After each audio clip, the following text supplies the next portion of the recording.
Hi, I'm Bill Moran, and I ran the London Marathon in April of 2012. And I thought I'd share some of my experiences with you as you prepare to do your project.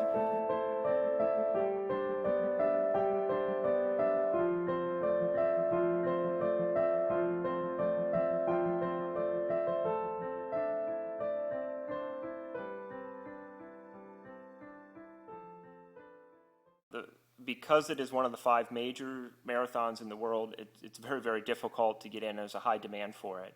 So you can either get in by being a very fast runner and qualifying for a time on another marathon. You can apply for a lottery to get one of those slots, but it's very, very difficult to win that lottery. You can sign up with one of the charitable organizations that own a number of slots, and then you raise about £2,000 and you can participate in one of their slots. Or for international runners like myself, we typically would just find a travel agency that has purchased a number of slots and take one of their travel packages. So that's how I did it.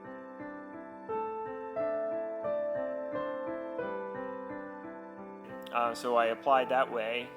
About a month before the race, I received an electronic email from the race directors with the information about how to pick up my race bib and my timing chip. So like most races, when you arrive in the city, you go to the Runners Expo.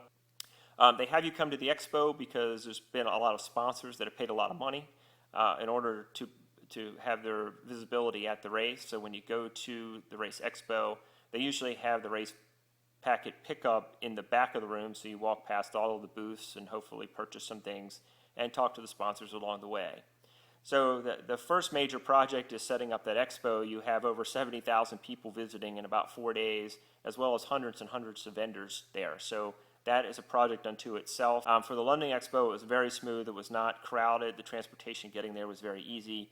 The signs, once you got there, made it very simple to find out where to pick up your race packet, and easy in and easy out, which is very important.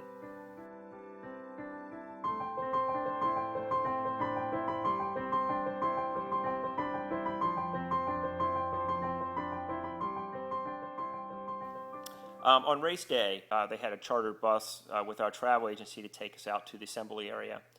The assembly area in this case is in Greenwich, and it was, again, well signed, and the buses were able to come in and drop people off and head out easily. Once you get to the assembly area, as a runner, what you're looking for is some snacks, water, place to spread out, stretch, get ready for the race.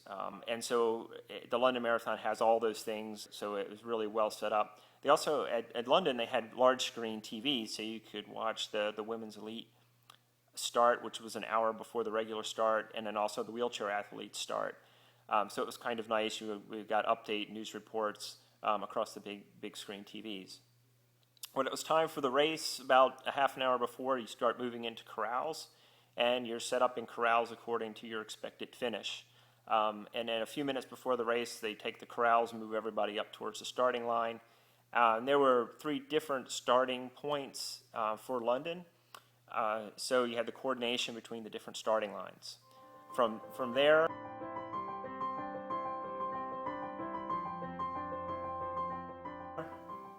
you head out onto the course. You're expecting to see water on a regular basis, some type of sports drink along the way, portaloos along the way, and then, of course, you want emergency medical services, security, crowd control. So for London, there were plenty of water stations and Lucozade stations, lots and lots of volunteers to help staff those stations. There were plenty of police along the way. There were a lot of crowd barrier fencing up to make sure the crowd didn't move into the race area. And in some of the London's narrow streets, it's very, very important. Especially around Tower Bridge and through the London Docklands, it was really, really crowded. So it was important to be able to have good crowd control there.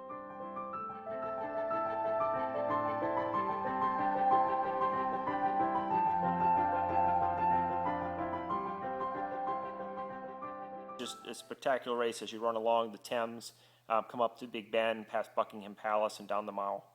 And the Union Jacks line the street as you approach the finish line. It's really just spectacular to be a runner and come down and see all of that. At the finish line, what you're looking for is for the crowd to keep moving away from the finish line so you don't have a backup. That was all handled very well. You also want to be able to pick up your bag that you checked back at the assembly area.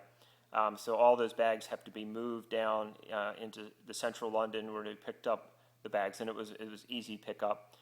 You want to be able to pick up beverages, a Lucozade drink, and then they also hand you your medal for your finishing, and then as well as a T-shirt indicating that you're a finisher.